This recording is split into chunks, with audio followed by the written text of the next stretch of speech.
E aí, brother? Você falou do templo, né? Adorar em espírito e em verdade. O que é adorar em espírito e em verdade? E o que a adoração em espírito e em verdade pode ativar na vida da gente? Bom, adoração é o reconhecimento do sublime sobre mim. Isso é adoração. Tá. É o reconhecimento de que eu não sou a medida de todas as coisas e acima de mim existe algo que dá significado à minha vida. Existe algo, deixa eu ficar no algo, no et, para não ir para alguém, nem nada. No mínimo existe algo de onde a minha vida decorre, de onde a minha vida se deriva. Minimamente falando, isso tem que estar presente em adoração. Isso é um reconhecimento praticado da seguinte forma: se é assim, e se eu creio assim, logo a verdade é demandada de mim. A adoração demanda a verdade como base de seu significado. Eu admito a sublimidade maior do que eu e que eu derivo de lá. Logo, eu preciso responder a esse significado com uma verdade equivalente ao significado dessa superioridade em relação a mim. Então, quando eu ando assim, com essa consciência, e tanto maior quanto seja o meu conhecimento, por exemplo, no caso, eu tenho amigos que me diriam o seguinte: não, eu sei que tem algo maior do que eu, mas eu não sei o que é. Por isso eu tento ser sincero na vida. Essas pessoas estão adorando em espírito e em verdade mais do que a maioria dos que vão aos templos, que dizem que Deus é uma pessoa, chamam ele, de tu, disso, daquilo, mas vivem sem nenhuma correlação de causa e efeito entre o fato de que, sendo Deus como Deus é, a minha vida precisa ser transformada, precisa ser operada pela verdade. Então, esses meus amigos que não sabem quem é Deus, mas dizem, existe algo, logo eu preciso ser verdadeiro nas minhas relações, estão mais em Deus do que os que dizem o nome de Deus e vivem de modo totalmente incoerente. Eles podem ser considerados adoradores que não adoram. São esses os que Deus procura. Eles já existem antes de saber. Sim. Por isso é que se diz, Deus os procura. Esses sempre são achados, de um modo ou de outro. Deus os procura. Então a adoração em espírito e em verdade é ter a consciência de Deus. Tanto mais quanto eu saiba quem Deus seja, quem Deus é. Como Jesus disse, quem me vê a mim, vê o Pai. Quando eu tenho essa consciência de que, do que Jesus disse, que as obras que eu faço, não as faço por mim mesmo, mas o Pai que permanece em mim faz as suas obras, eu e o Pai somos um. Tanto mais quanto eu saiba disso, mais coerente eu vivo, mais verdadeiramente sincero eu sou com a palavra desse a quem eu chamo de maior do que eu, a quem eu chamo de minha origem, de minha procedência, de meu Criador, de meu Senhor. A minha vida tem que ser coerente com a minha confissão em relação a quem Deus seja. Tanto mais quanto eu alinho a minha consciência com a minha confissão e com a sinceridade da minha vida, mais singela, sincera, simples e verdadeira é a minha adoração, em espírito e em verdade o tempo todo. Nesta hora você deixa de adorar a Deus, você passa a ser adoração. Tem gente que, o pessoal do templo, do lugar, da hora marcada, eles vão ali para adorar num lugar. Quando você entende o Evangelho, você passa a ser culto. Você passa a ser adoração.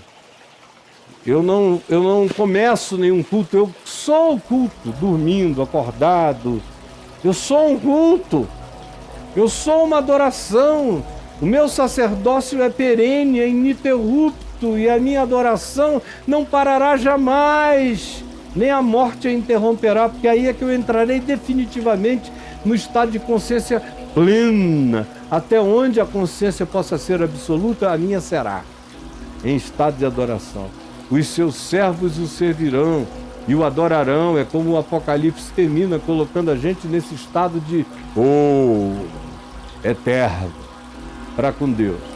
Agora, quando o cara é só filho da religião, ele separa uma hora para ir ali, para levantar a mão, fazer uma oração, pagar um dízimo, alguma coisa assim. Ele está ainda no ciclo do paganismo civilizatório bem diminuto. Eu vou e gosto de ir e adoro chegar cedo para cantar com as pessoas, louvar, participar. Dentro de mim isso é natural. Mas não é ali que eu estou adorando. Antes de eu chegar, eu já estou adorando. Eu sou uma adoração. Então, quando eu cultuo junto com os irmãos, é só uma continuidade do que eu sou o dia inteiro. Eu só tenho uma vida para oferecer a Deus, é essa. Tanto no público, quanto no privado, quanto no íntimo. O público e o íntimo na presença de Deus são a mesma coisa. É tudo público. Tudo público. E tudo íntimo. Tudo é flagrante. Sim. Eu sou flagrante. Então, se eu quiser ser adoração, eu tenho que ser adoração. Porque eu sou um flagrante. Eu não posso dizer, vira para lá porque eu vou fazer isso aqui. Eu sou. Eu vivo, existo, respiro, me apresento. Eu penso a vida diante de Deus. Então, ou eu sou uma adoração, ou eu sou uma mentira. E o que mais me ajuda a não ser uma mentira é admitir os meus pecados na presença desse em quem eu sou um flagrante. E buscar com sinceridade caminhar na direção do que não seja transgressão praticada dentro de mim como deliberação. Tendo eu consciência de que aquilo é transgressão. Então, quando você é de Deus mesmo, você é uma adoração contínua. É quando você não o conhece que você tem essa impressão de que tem uma hora para ir lá e cultuá-lo. Mas e aí, Braulio? Então, adorar em espírito e em verdade é que ativa essa adoração? É você ser a adoração? É isso? Olha, o adorar, isso aí eu falei antes. Quando você tem essa consciência, isso ativa tudo. Isso, eu quero ir nessa coisa do ativar. Isso ativa tudo. Número um, isso aprofunda o seu significado de ser. Você tem que ser em sinceridade.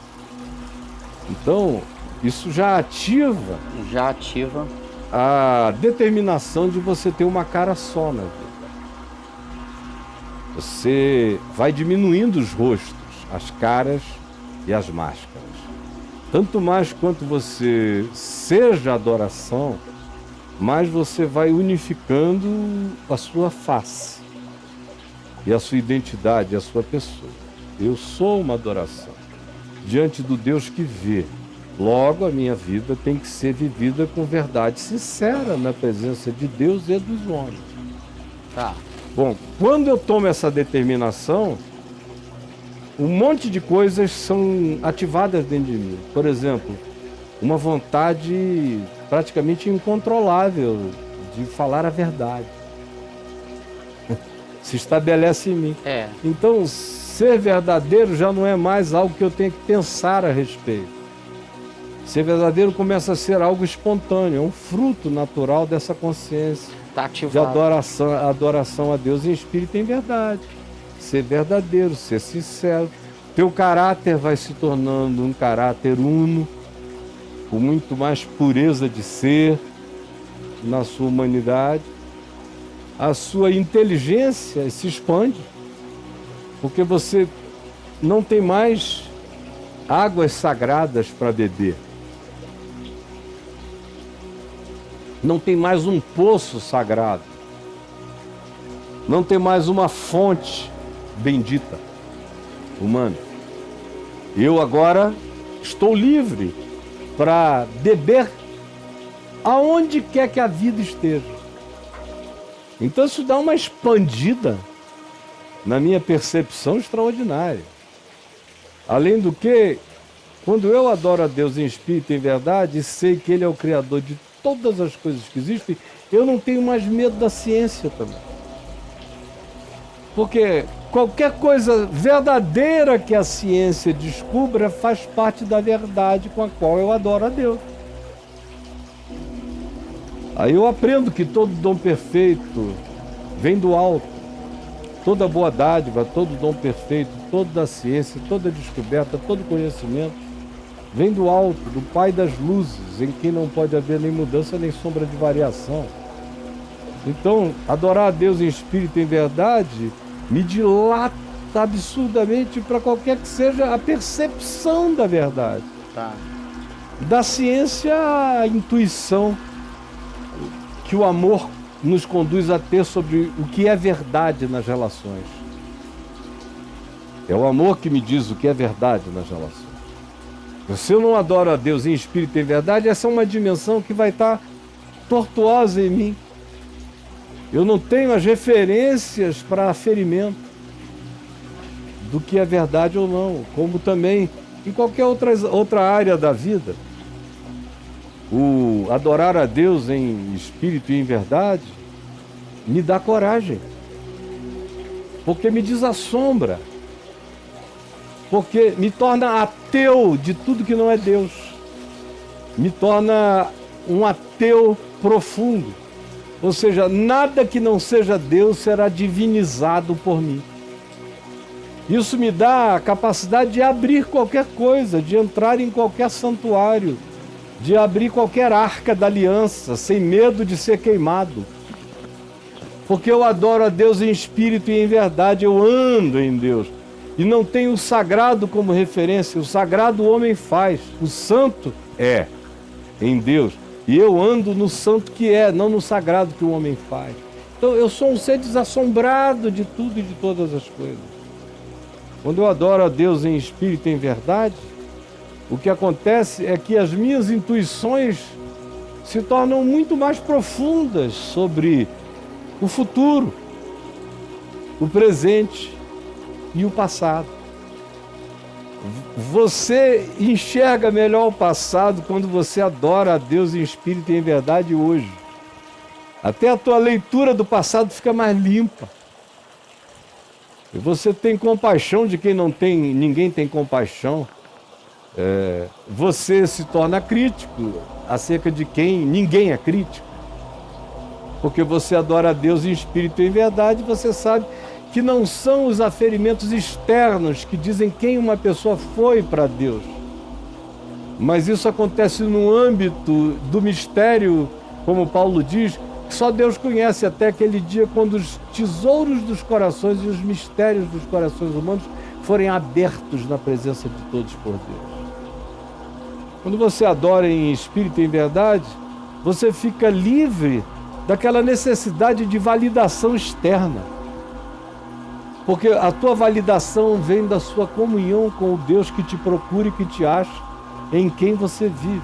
Amém. Então, se o mundo inteiro te aplaude, que bom. Se eles estiverem me aplaudindo pela razão certa. Se o mundo inteiro me odeia, mas se estão me odiando por causa do Evangelho ou, portanto, sem motivo, eu sou maioria solitariamente em Deus. Porque eu adoro em espírito e em verdade. A minha segurança tem um espigão inarrancável. E aí eu podia falar para sempre a respeito disso, mas o tempo acabou. Só mais uma aqui, porque olha Vai lá. lá. O cara muda a leitura da existência.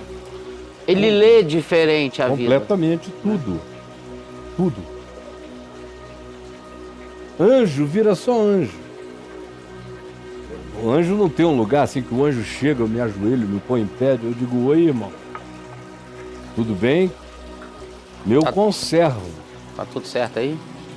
Tá tudo certo aí, tudo legal. Como é que tá lá, pessoal? Então. Tudo bom, Gabriel? Então, vamos lá. Não é o Gabriel lá de Tudo bom, Gabriel? Então, anjo é só homem, homem é homem, a natureza é a natureza e tudo tem o seu significado, o tamanho do significado de todas as coisas, sabendo eu que tudo que Deus criou é bom. Por isso eu sou um amigo da criação e não um inimigo da criação, quando eu adoro a Deus em espírito e em verdade. É por isso que eu também não creio nesses crentes todos que estão por aí, com ódio de mim agora.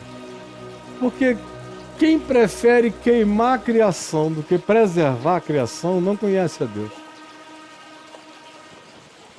Quem acha que tem algum tesouro maior a ser explorado na terra do que aquele que o Senhor botou na terra, não conhece a Deus. Ou quem acha que existe algum significado que seja maior do que a vida em si, não conhece a Deus. Então, aquele que conhece a Deus, ama o próximo, ama o que Deus criou e manifesta o seu amor e a sua adoração por Deus em espírito e em verdade, amando a quem Deus criou, sendo sincero com quem Deus criou e cuidando da criação com aquele amor de quem em tudo que preserva dá culto a Deus, em tudo que planta dá culto a Deus, em tudo que frutifica dá culto a Deus. A espiritualidade que não seja assim não é a espiritualidade de Jesus, nem a espiritualidade do Evangelho. É simples assim, Braulio. Pelos seus frutos os conhecereis. Pelos seus resultados, segundo a expressão do amor de Deus, vocês vão saber quem eles são. E só dá esse fruto quem adora a Deus em espírito e em verdade.